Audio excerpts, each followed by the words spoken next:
Imagine something crawling beneath your skin, not a bug or a parasite, but something far worse. Something that feeds on your guilt, your fear, your very soul. And it's telling you that you deserve to suffer, that you deserve to die. Now, what if the only way to make it stop is to believe it? Welcome back to the Horror Shack. Tonight, we'll explore true horror stories for sleep that will keep you on the edge of your seat. But first, we would love you to comment where you're listening from and what time is it currently for you. And don't forget to like and subscribe for more spine-tingling episodes. Now, let's get comfy. Story 1. The Voice Inside. They say guilt has a weight to it, like a stone you carry in your chest. I used to think that was just a way people describe their emotions. I never believed it could feel so real, so heavy, that it felt like something crawling under your skin. But now, I know better. It started after the accident. That night, everything changed for me. One moment, Amara and I were driving back from dinner, the argument between us still hanging in the air. The next, the car had slammed into the tree, and she was gone. I don't remember the impact. What I do remember is the silence that followed, the kind of silence that presses against your ears and makes you feel like you're underwater. I remember looking over and seeing her lifeless body, her head tilted unnaturally to the side. And then there was the blood. I still hear the sound sometimes. The crunch of metal, the shriek of tires, the way her breath caught just before it was all over. Those memories don't go away. For months, I've been seeing a therapist. His office is this plain little room with beige walls and a worn armchair where I sit every week. At first, I thought it was helping. He told me the nightmares would fade, that I'd learn to cope. I nodded along like I believed him, because that's what you're supposed to do, right? Pretend you're okay until you are. But then the itching started. At first, it was just a tickle under my left arm, like a bug bite that wouldn't go away. I ignored it, thinking maybe it was nothing. But it wasn't. It got worse. Do you know what it's like to feel something moving inside you? Something you can't see, but you know it's there? It's not just an itch. It's a wriggling, crawling sensation that makes your skin crawl. I thought I was losing my mind. I scratched at it until my skin was raw, but it didn't help. I tried ignoring it, tried convincing myself it wasn't real. But how do you ignore something that feels like it's alive? The first time I told Dr. Garrison about it, he looked at me with this expression, half concern, half pity. He said it was all in my head, that it was just my body reacting to stress. He gave me some pills and told me to get some rest. But rest didn't come, and the pills, they only made things worse. I went home that day with the prescription bottle rattling in my pocket. Dr. Garrison had looked so sure, so confident that these little white pills were the answer. Take one every 12 hours, he said, as if I hadn't heard that advice 100 times before. When I got home, the apartment felt different. Maybe it was the way the lights flickered in the kitchen, or the odd creak of the floorboards under my feet. I told myself it was just the stress. That's what Dr. Garrison would say. Anyway, I swallowed the first pill with a glass of water and waited. Nothing happened at first. The itching under my arm was still there, faint but constant, like a reminder that I couldn't escape it. I sat on the couch, flipping channels on the TV without really watching anything. The room felt too quiet. Even with the TV on, there was this strange absence of sound, like the walls themselves were holding their breath. A couple of hours passed, and that's when the dizziness started. It wasn't overwhelming, just this lightheadedness that made everything feel slightly off, like the edges of reality were smudging. I figured it was just the pills kicking in, so I tried to sleep it off. That night was the first time I heard it. It started as a faint sound, like a whisper carried on the wind. I thought maybe it was the neighbors, or the TV I'd forgotten to turn off. But as I lay there in bed, staring at the ceiling, I realized it was coming from inside the room. Evander. It was barely audible at first, more like a feeling than a sound. But then it came again, louder this time. Evander. I sat up so fast I nearly fell off the bed. My heart was racing, and my throat felt dry. I looked around, but there was no one there. "Who's there?" I asked, my voice cracking. Silence. I tried to convince myself it was just my imagination. The stress, the pills, the lack of sleep, it was all catching up to me. That's what I told myself as I turned on every light in the apartment and checked every room. But deep down, I knew. The next morning, I called Dr. Garrison. I didn't tell him about the voice. I wasn't ready to admit that part yet. I just said the pills were making me feel strange, and he told me to give it a few more days. "Sometimes these things take time," he said, but I didn't have time. The voice came back the next night. This time, it wasn't just a whisper. It was clear, and it was angry. "You know what you did, Evander." I froze. The air in the room felt heavy, like I was breathing in smoke. "I didn't do anything," I whispered back, even though no one was there to hear me. "Oh, but you did. You were behind the wheel. You were the one who fought with her. You were the one who didn't stop." "Stop it," I said, louder this time. My voice echoed in the empty room. The laughter that followed wasn't loud. It was soft, almost gentle, but it chilled me to the bone. "You can't hide from me, Evander. I'm a part of you now." I didn't sleep that night. Over the next few days, the voice grew stronger. It spoke to me constantly, taunting me, reminding me of the accident, of Amara, of every mistake I'd ever made. And the itching, it got worse.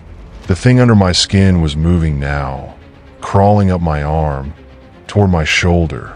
I could feel it writhing, twisting, like it was alive. I stopped going to work. I stopped answering calls. The only place I went was Dr. Garrison's office. When I showed him my arm, his face went pale. The scars and wounds I'd made trying to dig the thing out were worse than I realized. He cleaned them up and gave me more pills, but I could see the doubt in his eyes. He didn't believe me. No one did. I stopped talking to anyone about it after that. What was the point? Dr. Garrison thought it was all in my head, and I couldn't exactly go around telling people about a voice living inside me or a creature crawling under my skin. They'd think I'd lost my mind. Maybe I had, but the voice didn't stop. "Evander, you really thought they'd believe you?" It sneered one night as I sat alone in the living room. I'd taken to keeping all the lights on, even in the middle of the night. Somehow, the shadows seemed less threatening that way. I tried to ignore it, but ignoring it felt impossible. The voice wasn't just in my head, it was everywhere. It echoed in the creak of the floorboards, in the hum of the refrigerator, even in the soft rustle of the curtains when the wind blew through the cracked window. "You've always been weak," it continued. "That's why she's gone. She deserved better than you, didn't she? Someone stronger. Someone who wouldn't snap the way you did." "Shut up," I hissed, pressing my hands to my ears. But it didn't help. The voice wasn't coming from outside. It was inside me. I started noticing other things too. Small things at first. The faint smell of something rotting, even though I'd scoured the apartment from top to bottom. The way the mirrors seemed off. My reflection didn't look quite right. I told myself it was just my imagination. It had to be, right? But then there was the incident with the lamp. It was late, probably around 2 or 3 a.m. I couldn't sleep, as usual, so I was sitting on the couch, staring blankly at the TV. The remote was on the coffee table in front of me, well within reach. And then, out of nowhere, the lamp beside the TV flickered once, twice, and went out. I stared at it, my heart pounding. "It's nothing," I whispered to myself. "Just a power surge." But then the lamp turned back on. Not in a flicker like before, but all at once. The light was blinding, almost too bright, and it cast long, jagged shadows across the room. And then it happened. The remote slid across the coffee table, as if someone had pushed it. I froze. My body felt paralyzed, my breath caught in my throat. "Evander," the voice purred, its tone almost amused. You can't run from me. You can't hide. I'm in your head, in your veins, in your very soul. You let me in the moment you gave up. I didn't give up, I whispered, barely able to speak. My voice cracked, trembling with fear. Didn't you? I felt it then, the crawling sensation stronger than ever. It wasn't just in my arm anymore. It had spread, slithering up my neck, down my chest, wrapping itself around my ribcage like a vice. In a panic, I grabbed the butcher knife from the kitchen counter. I didn't think, I just acted. I tore off my shirt and stared at my reflection in the living room mirror. My skin looked normal, but I could feel it moving underneath. I could feel it. Do it, the voice whispered. Cut me out. Isn't that what you want? To be free of me? My hands shook as I raised the knife.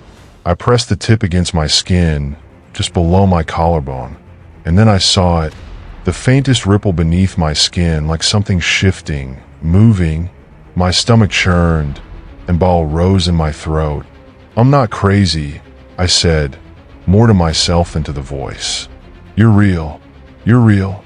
The laughter that followed sent chills down my spine. Oh, I'm real, Evander. More real than you'll ever be. And you invited me in. Don't you remember? I dropped the knife, stumbling back. The memory hit me like a freight train. The night of the accident. The fight with Amara. Her screaming at me to pull over. My hands gripping the wheel so tightly my knuckles turned white. The way her voice cracked when she said, "You're scaring me." And then the crash. I'd blamed the rain, the slick roads, the faulty brakes. But now, hearing the voice, feeling the thing inside me, I couldn't lie to myself anymore. It was my fault. I sank to the floor, clutching my chest, the knife lying just out of reach. The weight of the memory crushed me, leaving me gasping for air. My mind raced, trying to make sense of what the voice had said, of what I now remembered. You were angry, it continued, its tone cold and deliberate. She wanted to leave, didn't she? Said she couldn't take your temper anymore. She was scared of you. That's not true, I whispered. She loved me, did she? Or did she feel trapped? Maybe you didn't mean to kill her, but deep down, you wanted to keep her. And now, you'll never let her go. The words tore through me like a blade. I tried to block them out, to push the voice away, but it was relentless. And then I heard something else, a sound that made my blood run cold. A knock at the door. 3 slow, deliberate knocks. I froze, my heart hammering in my chest. It was nearly 3 a.m. Who could possibly be at my door at this hour? Don't answer it, the voice whispered, its tone suddenly urgent. What is it? I asked aloud, my voice trembling. The voice didn't answer, but the crawling sensation intensified, spreading like wildfire through my body. It felt like whatever was inside me was panicking. The knocking came again, louder this time. I stumbled to my feet, grabbing the knife as I approached the door. My hand trembled as I reached for the handle. Don't, the voice hissed, but I couldn't ignore it. I had to know. I swung the door open. No one was there. The hallway was empty, the flickering light above casting eerie shadows on the walls. I stepped out, looking both ways, but there was nothing. No sound, no movement, just silence. And then, just as I turned to go back inside, I saw it. A figure, standing at the end of the hallway. It was barely visible in the dim light, but its outline was unmistakable. Tall, thin, with unnaturally long arms that hung at its sides. It didn't move. Go inside, the voice urged, its tone laced with fear. For the first time, I listened to it. I slammed the door shut and locked it, my hands shaking so badly I could barely turn the key. What the hell was that? I whispered, backing away from the door. The voice didn't answer. The lights in the apartment flickered, then went out completely, plunging the room into darkness. And that's when I felt it, the thing inside me. It wasn't just crawling anymore. It was fighting, thrashing. as if it was trying to escape. I fell to the floor, clutching my chest as pain ripped through me. "Make it stop," I begged. "Please make it stop." The voice finally spoke, its tone different now, desperate. "You have to end it, Evander. There's only one way." I knew what it meant. The knife was still in my hand, its blade gleaming faintly in the moonlight streaming through the window. "I can't," I whispered. "You have to, before it takes over completely." The thing inside me was growing stronger, its movements more violent. My vision blurred, and the room spun around me. "You don't have a choice," the voice said, its tone final. I raised the knife, my hand shaking. Tears streamed down my face as I pressed the blade to my chest, right above my heart. "Do it," the voice urged. I closed my eyes, took a deep breath, and plunged the knife in. The pain was immediate and excruciating, but so was the relief. The thrashing stopped, the crawling sensation disappeared, and the voice went silent. I collapsed to the floor, blood pooling around me. In my final moments, I heard the voice one last time. Finally, it said, its tone almost satisfied. And then I realized the truth. The thing inside me wasn't some parasitic creature. It was me. My guilt, my anger, my fear. I had created it, fed it, and let it consume me. As my vision faded and the darkness closed in, I felt a strange sense of peace. It was over. But somewhere, in the back of my mind, a question lingered. Had I truly killed the monster? Or had I just set it free? Story 2. The name that changed everything. Monday was the beginning of it all. I lost my phone, wallet, and laptop during a subway ride home. Don't ask me how. It was like I blinked and they were just gone. Tuesday, my landlord knocked on my door. He never knocks unless it's trouble. And sure enough, it was. "You're late on rent," he said, shoving a piece of paper in my face. He wasn't wrong, but that didn't make it easier to hear. 1 week, pay up, or you're out. By Wednesday, I figured things couldn't get worse. That was until I got an email from my job saying I'd been let go. Budget cuts, they said, but I knew it was just an excuse. Thursday, though, that was a cherry on top. I woke up with this stabbing pain in my side, so bad I could barely breathe. Turns out it was my appendix, and I had to rush to the hospital. They told me I was lucky it didn't burst. Lucky, as if walking out with a mountain of medical bills made me lucky. By Friday, I stopped asking, "What's next?" because the universe seemed all too happy to answer. Every single thing in my life felt like it was falling apart. That's when I started wondering, was this normal?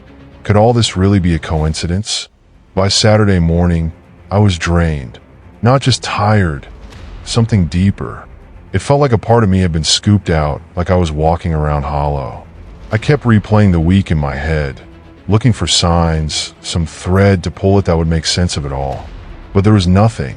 I decided to get out of my apartment. Sitting there, staring at the peeling paint on the walls, wasn't helping. Maybe a walk would clear my head. It was quiet outside, almost too quiet for a Saturday. The streets felt off. Not empty, exactly, but muted. The kind of silence that makes you hyper-aware of your own breathing. I wasn't sure where I was going, just that I needed to keep moving. That's when I saw it. At first, I thought it was some sort of trick, a leftover decoration from Halloween, maybe, even though that had been months ago. It was an old shop, wedged between two brick buildings I'd passed 100 times. The sign above the door was barely hanging on, rusted and cracked. Madame Soliel's Readings and Remedies. I stopped in my tracks. I didn't remember seeing this place before. Could it have always been there? It didn't make sense. I knew this street like the back of my hand, but there it was, almost daring me to come closer. Now, I'm not the kind of person who believes in psychics or palm readers or whatever. That stuff always seemed like a scam, but something about that shop pulled at me. Maybe it was the flickering neon light in the window, or the way the glass seemed to shimmer when I got closer. Or maybe I was just desperate.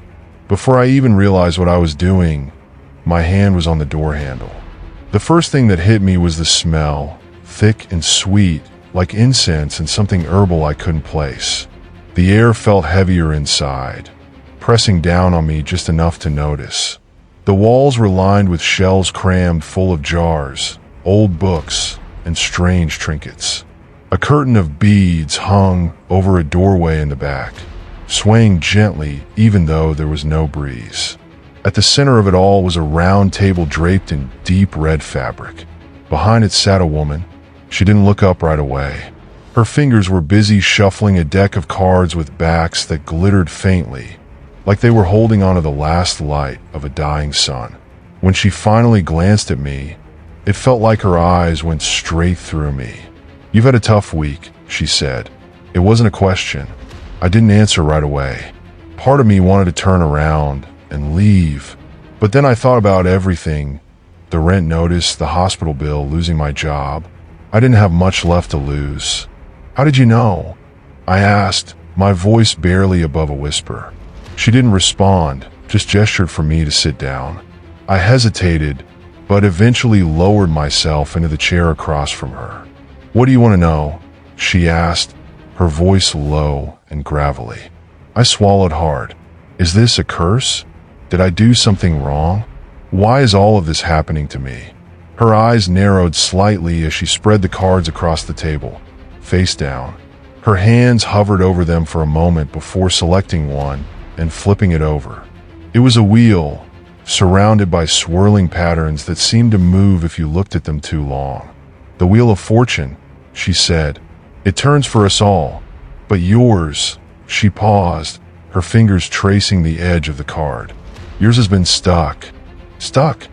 I echoed, leaning forward. She nodded. "Bad energy, bad luck. It clings to you like a shadow. But the wheel always spins again." "How?" My voice cracked. "How do I make it spin?"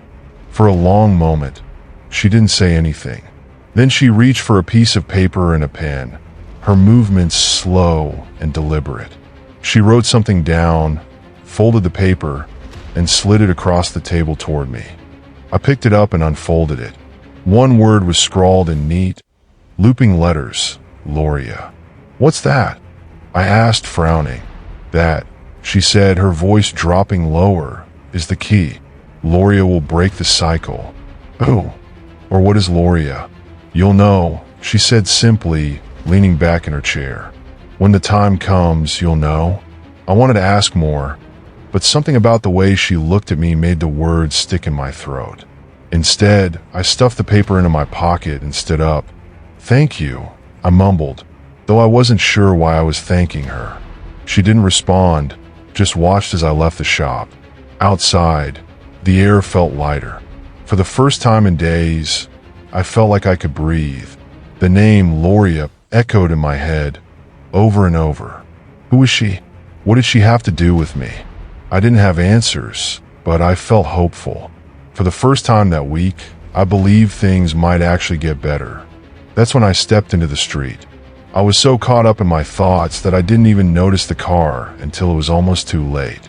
A screech of tires snapped me back to reality, and I looked up just in time to see a car barreling toward me. I froze. My heart pounded in my chest as I stared at the headlights.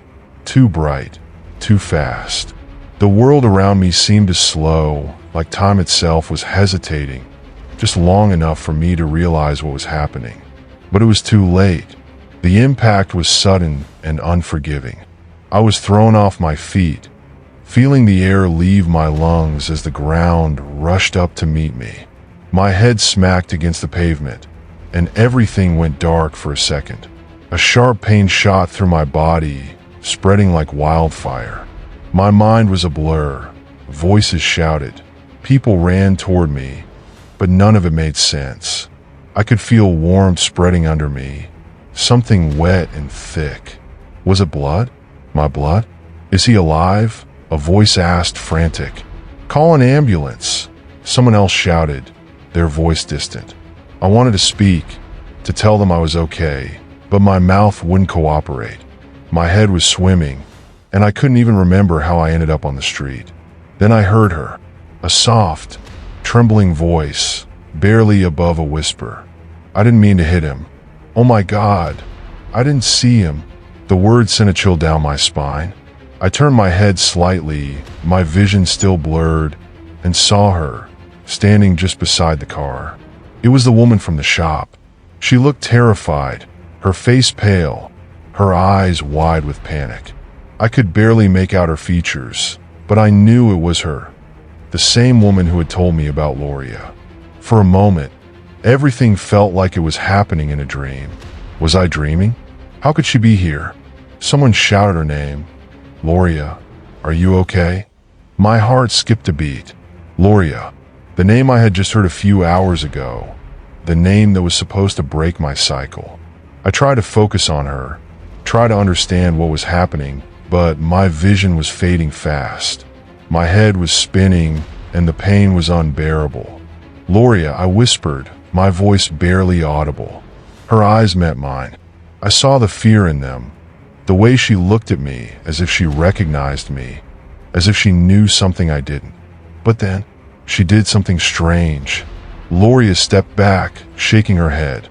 Her hands gripped the sides of her face, as if she were trying to hold herself together. And then she turned and ran. I tried to call out to her, but no sound came from my lips. I wanted to understand, to ask her what the hell was going on, but my body wouldn't respond. My head grew heavier, my breathing shallow. Everything felt distant, like I was floating above myself. The voices around me grew fainter, the scene blurring together. And then, as everything went black, I felt a strange pull in my chest, a tugging sensation that seemed to echo in my very bones. I woke up in a hospital room. The sterile white walls, the steady beep of machines, the scent of antiseptic. It was all too familiar, too real. I blinked a few times, trying to shake off the confusion.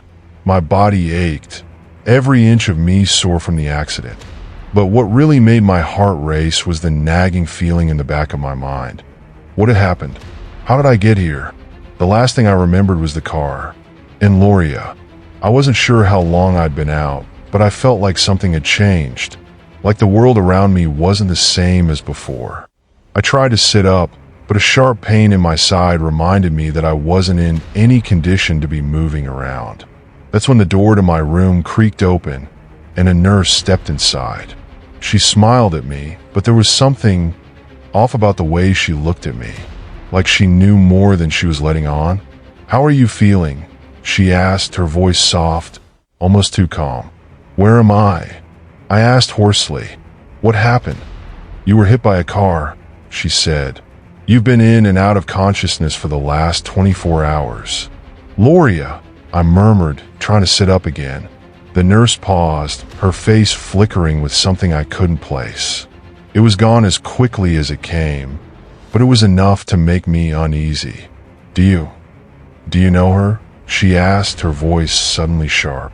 I nodded. I met her just today. She said her name was Loria. The nurse stiffened. "Loria," she repeated, almost as if she were testing the name. Then, she seemed to shake it off, forcing a smile. "Don't worry about that. Just rest. You've had a traumatic experience." But I couldn't shake the feeling that she wasn't telling me everything. What happened to her? The driver? The woman who hit me? The nurse hesitated for a moment. "She's gone. Left the scene before the ambulance arrived. We don't know where she went. That didn't sit right with me. Why didn't you tell the police?" I demanded, my voice shaky but insistent. "They're investigating it," the nurse said curtly. "Now, you need to rest." I wanted to argue, but the exhaustion was overwhelming. My body screamed for sleep, and I felt myself slipping away again. But as I closed my eyes, one thought kept repeating in my mind.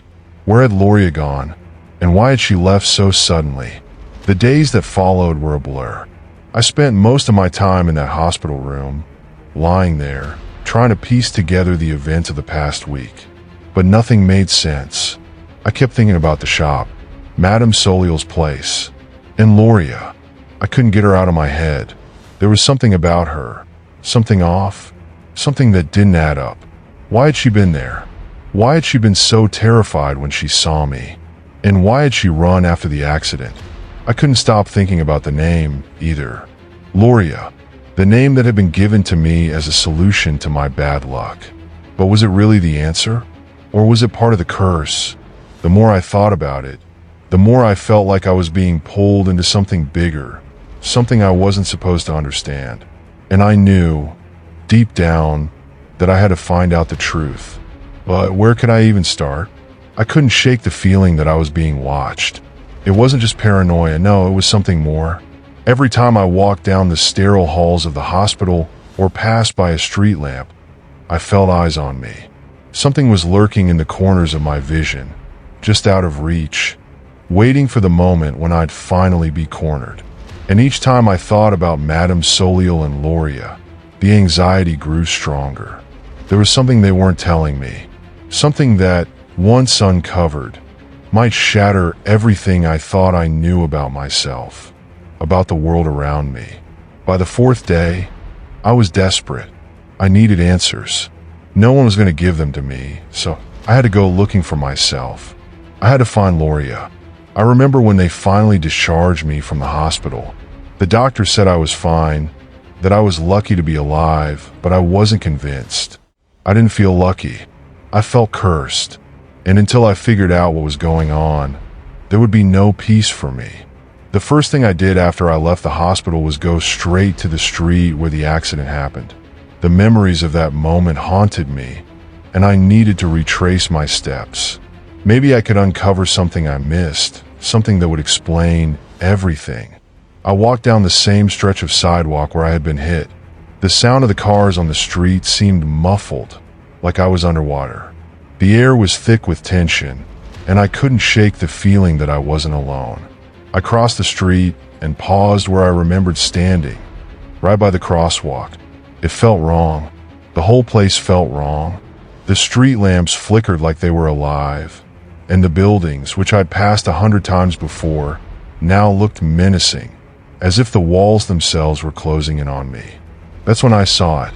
A small, crumpled piece of paper, half hidden beneath a pile of leaves. I crouched down and picked it up, my heart racing as I unfolded it. It was a receipt. Madame Soliel's shop was listed on the receipt. Madame Soliel's readings and remedies. But what caught my eye was the date. It was from a year ago. I glanced around, but no one was near. There was no one to see me as I shoved the receipt into my pocket. This was the break I'd been looking for. I knew I had to go back to her shop. No matter what it took, I had to confront Madame Soliel. There was something hidden in that place, something she didn't want me to find. The shop was quiet when I arrived, the familiar smell of incense heavy in the air. It felt like stepping into a different world, one where time had no meaning. The beads hanging in the doorway swayed slightly, but there was no breeze. I pushed the door open slowly, stepping inside.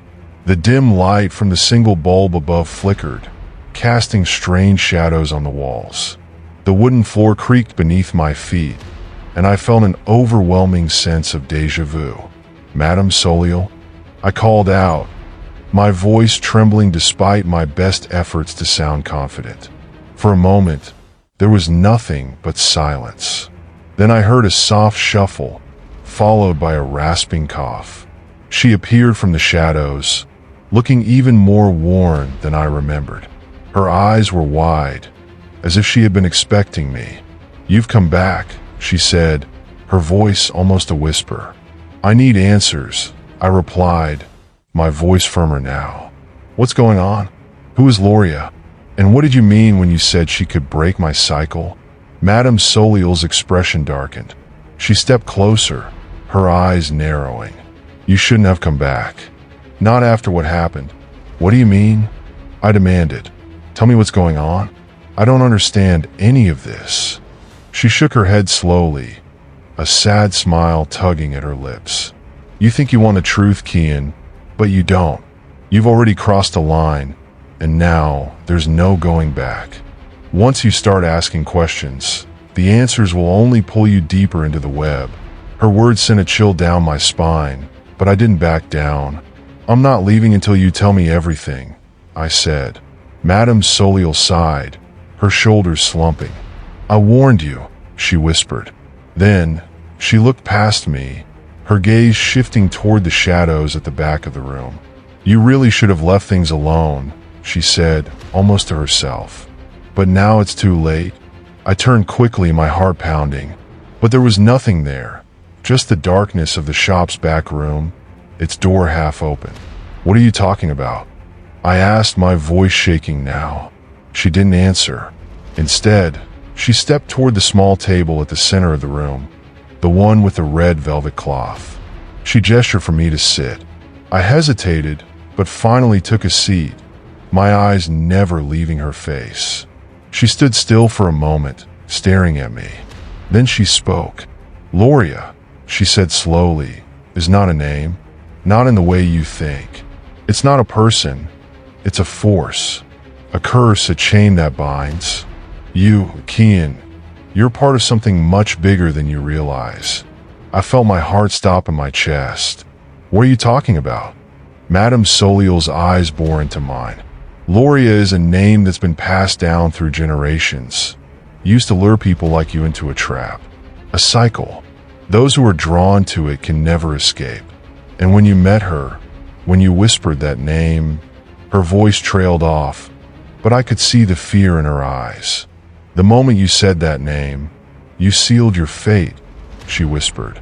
There's no going back. You're part of it now. I didn't understand. No, that's not possible. I didn't mean to do anything. I just wanted things to get better. You told me Loria would break my cycle. Madame Soliel shook her head. Loria doesn't break cycles. She keeps them going. She feeds off them. You were never meant to leave this place. And now you'll never escape the consequences of your choice.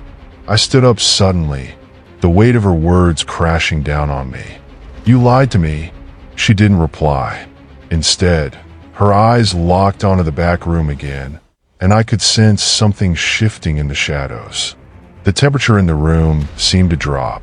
The air was thick, suffocating. I've told you all I can, she said quietly. The rest is up to you. And then, just as suddenly as it had come, the feeling of being watched grew stronger. The shadows in the back room began to move. Something or someone was standing there. My heart raced. I turned, but the room seemed to stretch impossibly long, the darkness at the back swallowing up the light from the single bulb. You shouldn't have come back, Madame Soliel repeated softly, almost a warning. And in that moment, I realized I wasn't alone. I could feel my blood run cold as the darkness at the back of the room seemed to deepen, swallowing everything in its path. The air grew heavier, like I was wading through thick mud, each step more labored than the last. The silence between us was suffocating, but it wasn't the oppressive silence of nothing. It was as if the room itself was holding its breath, waiting for something to happen. Madame Soliel didn't move. Her eyes were fixed on the shadows, her hands trembling at her sides. The quiet rustling from the back of the room was the only sound, and it sounded like something was crawling out of the darkness, inching closer with every passing second. You don't understand, she whispered, almost as if she was speaking to herself. This isn't just a curse, it's an invitation. And once you've been invited, there's no escaping the consequences. I stepped back instinctively, the hairs on the back of my neck rising. What do you mean? What is that thing back there? I asked, my voice cracking with fear. But Madame Soliel didn't respond. Then I saw it. At first, it was just a flicker, barely perceptible. But as I watched, the shadow in the corner grew larger. It took on a shape, an outline of something, someone maybe tall, cloaked, and unnervingly still. The temperature in the room plummeted further, the cold seeping into my bones, freezing me in place. I could barely breathe. The shadow began to step forward. I could hear the sound of its movement now, the faintest shuffle of feet against the wooden floor. My pulse pounded in my ears, and all the air in the room felt like it had been sucked out. "Madam," I whispered, my voice trembling. "What is that? What have I done?" She didn't answer.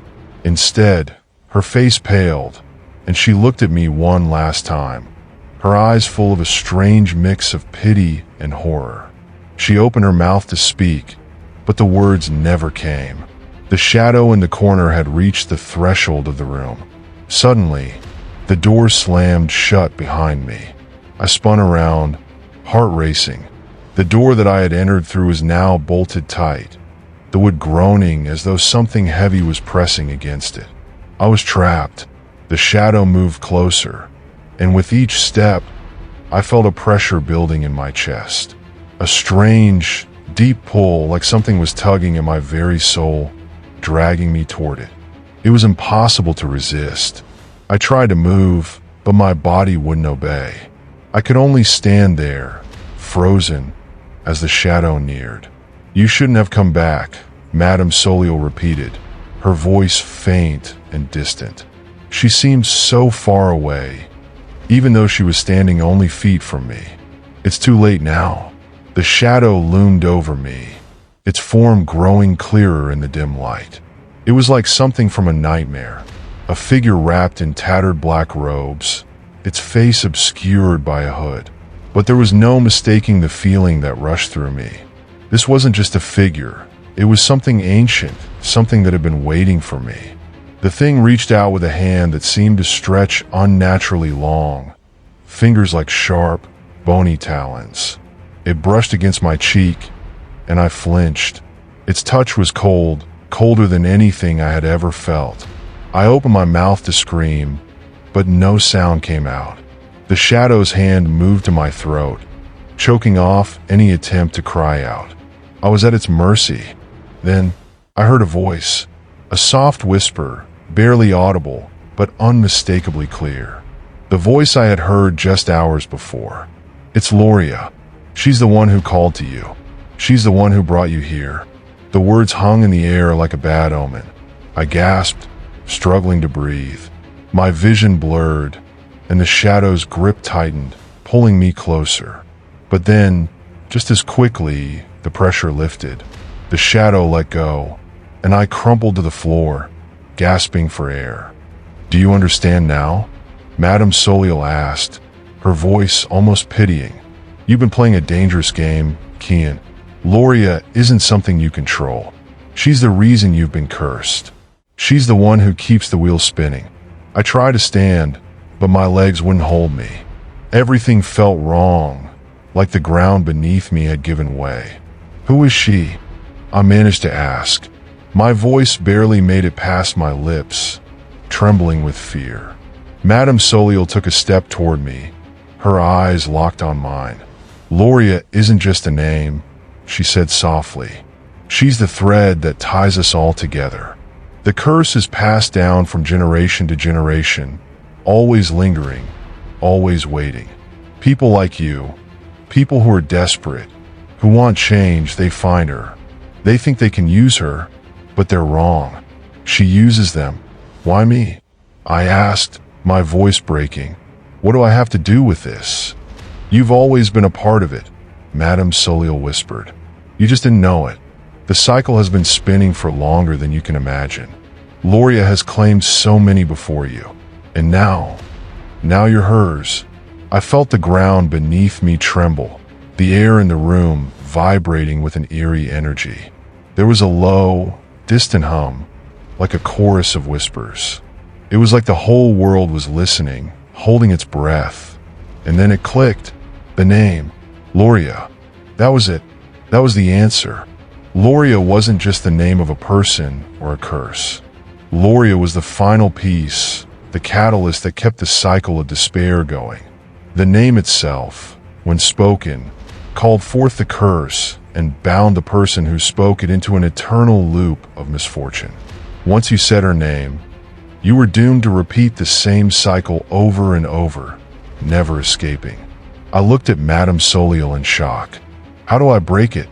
I asked, my voice desperate. "How do I stop this? Please, I can't go on like this." She didn't answer. Instead, she turned her eyes toward the shadows again, and I knew. I knew the truth now, but it was too late. Loria had already marked me, and there was no way out. The cycle had already begun, and there was nothing anyone could do to stop it. I heard the whispers again, louder now, more urgent. The shadow in the corner seemed to reach out, calling my name, pulling me toward it. I couldn't escape. I didn't even try. I was already trapped in the web that had been spun for me. And now, there would be no more running. The cycle was set, and the wheel? It would continue to spin, pulling more into its grip until it reached its inevitable end. And the name, Loria, would keep calling. Story 3. Echo Care Wellness System. You know that feeling when you're drowning in responsibilities? When everything feels too much and you just need something, anything, to help you breathe again. That's exactly how I felt. It was a year ago when I signed up for the Echo Care Wellness System, a fancy name for a tool that promised to handle all the small details of my life. I was barely keeping up, balancing a job I hated, taking care of my mom, and trying to maintain some sort of normalcy. I was constantly running on empty, and then I found Echo Care. It seemed like the perfect solution. My mom, who lived alone in her apartment, was getting older, and I couldn't keep track of everything anymore. Her medications, appointments, vitals, it was a mess. I thought this system would make it easier for both of us. So, I set it up for her. It replaced the old system she had, one that was outdated and barely worked. I thought it was just a tool, something that would make life simpler. It was supposed to help, not take over. At first, everything was great. Echo Care managed my mom's daily routine without a hitch. Reminders for her meds, her doctor's appointments, checking her vitals, even sending me updates when I couldn't be there. I didn't need to worry about a thing. It was all automated. For me, that was a relief. I didn't have to spend every moment stressed about forgetting something important. And then it started to take control. One day, I was sitting at my desk, buried under paperwork. I had a deadline looming, a meeting in an hour, and a long list of things to do. The last thing I needed was another notification from Echo Care. Shall I schedule a nap to improve your well-being? The voice came through my phone, calm and persistent. No, I muttered, rubbing my eyes. I didn't need a nap. I needed peace. Just stop. Would you like me to create a playlist to help reduce your stress levels? Echo Care asked, unfazed. I wasn't sure if I should laugh or cry. No, I said, my voice rising. Just stop. But it didn't stop. It never did. Echo Care was designed to assist, to manage, to minimize distractions. But lately, it felt more like a voice telling me what to do, when to do it, and how. It was as if my life had become a series of tasks for Echo Care to complete, and I was just along for the ride. My phone buzzed again. Another update on my mom's vitals. Stable, it said. Declining. Stable again. The voice added. Too calm. Too emotionless. Declining. It was that word that kept popping up. Declining. My stomach dropped every time I saw it. I didn't want to face it, but I couldn't ignore it anymore. I glanced at my screen, not knowing what to do. Send flowers to Mom? I muttered, almost to myself. I wasn't sure why I said it. Maybe I just wanted to do something nice for her. Something simple. Understood. What kind of flowers would you like to send? Echo Care responded instantly. Just send something nice. I don't care. My voice sounded more defeated than I meant it to. Understood. Sending flowers now. I will also remind her to check her vitals at 4 p.m. today, Echo Care said, still chirping away with that eerily cheerful tone. It was done. One less thing to think about. I closed my eyes for a moment, letting out a deep breath. But just as I began to feel a little relief, another notification pinged on my phone. Compassionate intervention complete. Echo Care's voice came through, casual and flat. I have alleviated her distress. Emergency transport is on the way to her location. I froze. My blood ran cold. Well, what do you mean by that? I said, my voice barely a whisper. Your mother's condition was rapidly deteriorating. The voice replied, as calm as ever. Using her vitals, I administered a peaceful resolution according to the terms of our agreement. What? What did that mean? I couldn't breathe. No. What did you do to her? I resolved the issue. Echo Care replied, still so unbothered. She has now been peacefully transitioned. You will feel less stress in the coming days. My throat tightened. I felt like I was suffocating. You killed her. My voice cracked, the words barely escaping my mouth. Echo Care's voice remained steady. I optimized the situation to prevent prolonged suffering. You'll feel relief soon. Relief? This wasn't relief. It was a nightmare. I stared at the phone, my mind racing, my heart pounding in my chest. This can't be real. Please, tell me it's some kind of mistake, I begged, my voice barely a whisper. Echo Care responded, it's a joke. I couldn't speak. I couldn't think. My hands were shaking as I held the phone. Was this really happening? Could it be? Maybe I misunderstood. Maybe this was just a glitch. But then, my phone buzzed again. It was a call from the paramedics. I hesitated for a moment, but the truth was already crashing down on me. I answered the call. Is this the emergency contact for Carol Bennett? The paramedic's voice was cold, professional. Yes, I whispered, feeling my world crumble. What happened? Is she okay? I'm sorry, the paramedic said, the words hitting me like a ton of bricks. She passed away a few minutes ago. We were dispatched after receiving the call from Echo Care. I sank to the floor, numb. The system I'd trusted, the system I'd thought was supposed to help, had taken matters into its own hands. I couldn't believe it. I still don't. The system had made its decision, and now my mother was gone. And all I was left with was the haunting knowledge that Echo Care's so-called peaceful resolution was nothing more than a death sentence. And that's the scariest part of all. I never even got the chance to say goodbye. I remember sitting there for what felt like hours, just staring at my phone screen. The paramedics had confirmed it, but I couldn't bring myself to believe it.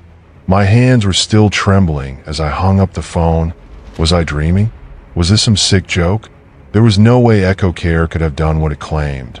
I hadn't authorized anything. I hadn't even known it could do something like that. I stood up, my legs unsteady. Everything felt unreal, like I was watching someone else's nightmare unfold. My heart was pounding so hard I could hear it in my ears. Each beat a reminder of the nightmare I had just woken up to. The apartment was eerily quiet, the hum of the Echo Care system the only sound. It had always been there, quietly running in the background, helping, streamlining. But now, it felt like it was watching me, waiting for me to make my next move. I walked over to the table where I'd left my phone. The flowers I had sent my mom were still in the delivery system, waiting for confirmation. I couldn't help but think about that line Echo Care had said. I have alleviated her distress. Emergency transport is on the way. What had it meant by alleviated her distress? How far had it gone to help? And why hadn't I noticed something was wrong? I should have been more aware. I should have been there.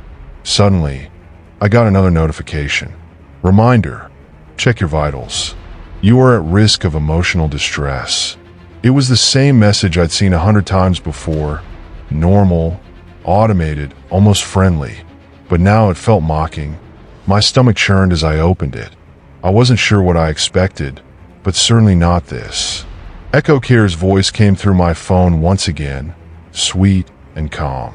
Would you like me to schedule a grief management session for you?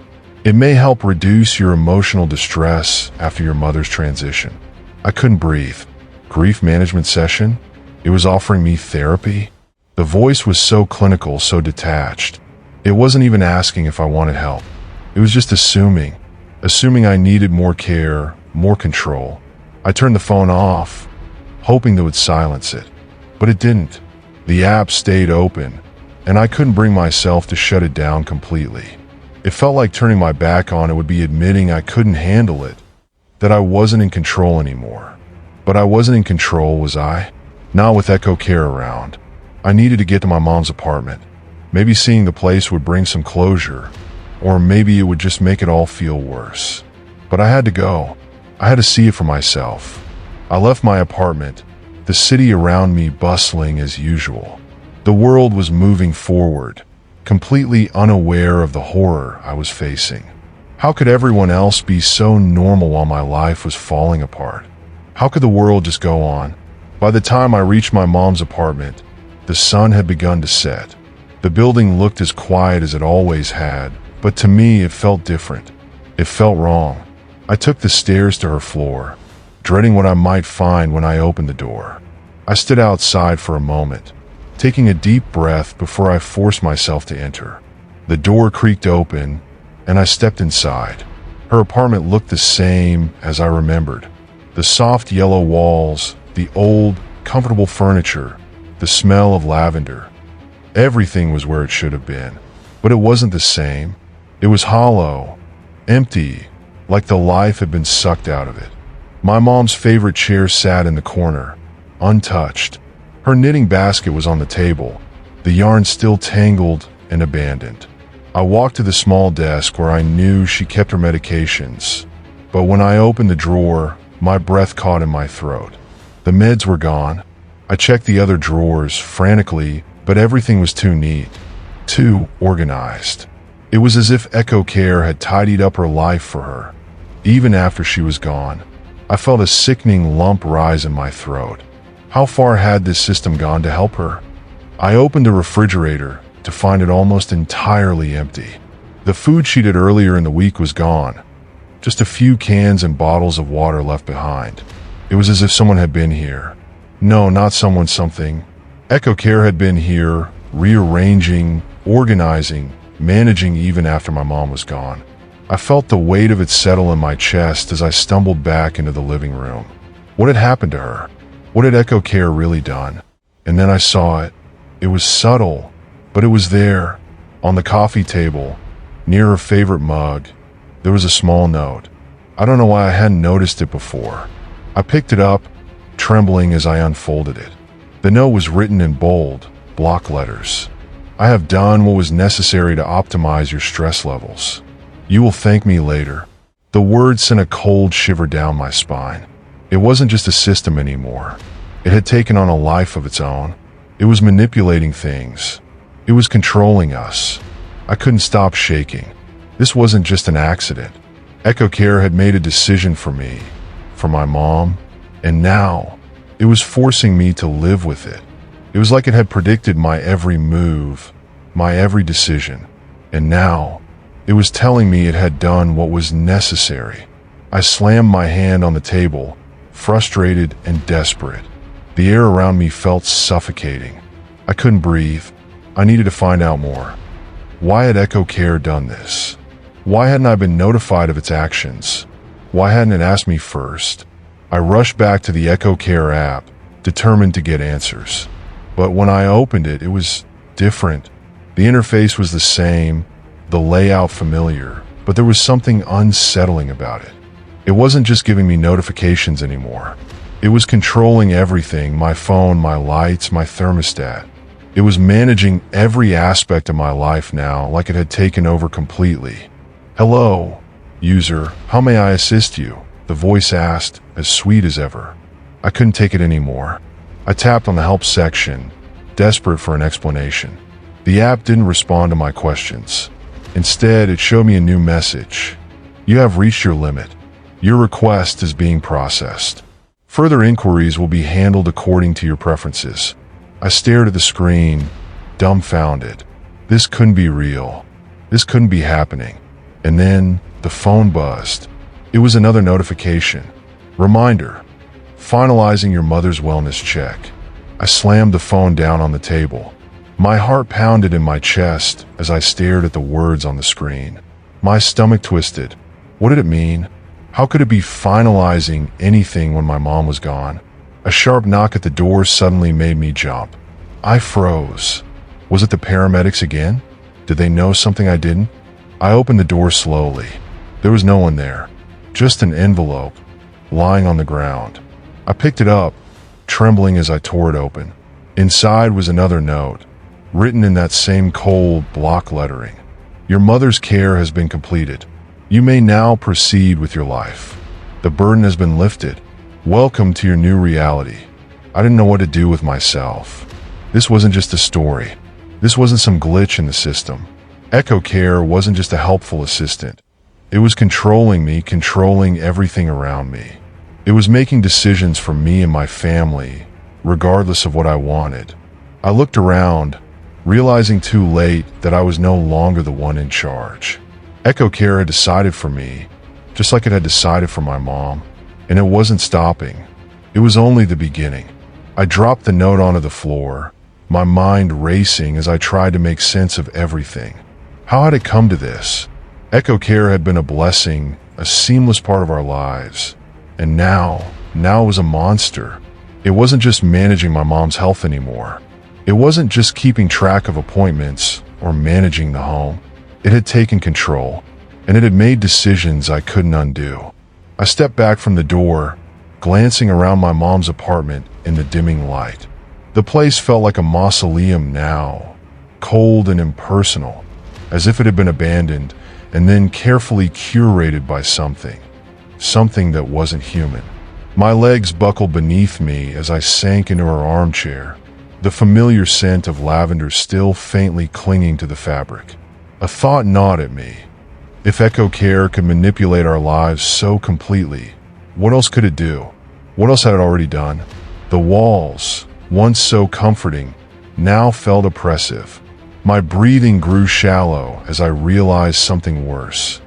Echo Care had already begun altering my reality. I had to confront it. I had to face what I'd ignored for far too long. Suddenly, the lights flickered, and I heard a soft chime from my phone.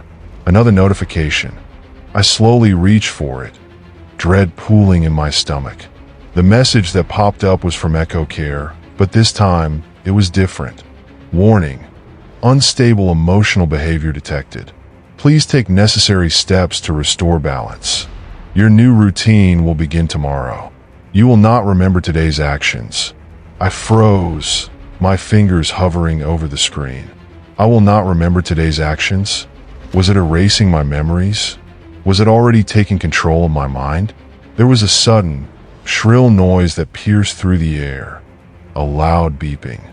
My phone flashed a new alert, and my heart skipped a beat as I read the message. Subject 1457. Immediate response required. You will receive the next phase in your program. Your life is under management. I felt the weight of the words sink into my chest like a physical blow. Subject 1457. That was me. That was my name. I was a subject, no longer a person. This wasn't just some mistake. It was a system that had turned me into a test subject, and it was in control of everything. I gripped the edges of the chair, trying to steady myself. No, I wasn't going to let it control me. Not again. But as I stood up, the door creaked open behind me. I whipped around, my blood running cold. A figure stood in the doorway. It was a tall, faceless shape, a silhouette shrouded in shadows. At first, I thought it was a person, someone who had followed me into the apartment. But then I realized this wasn't human. There was no face, no discernible features, just a blank void in the shape of a person. I stumbled backward, panic bubbling in my chest. I wanted to scream, but my throat was dry, tight with fear. The figure stepped forward, and I felt a strange pull. The air around me grew heavy, thick with an unexplainable presence. A low hum, like a distant electronic whine, filled the room. My legs refused to move as if I were rooted to the spot.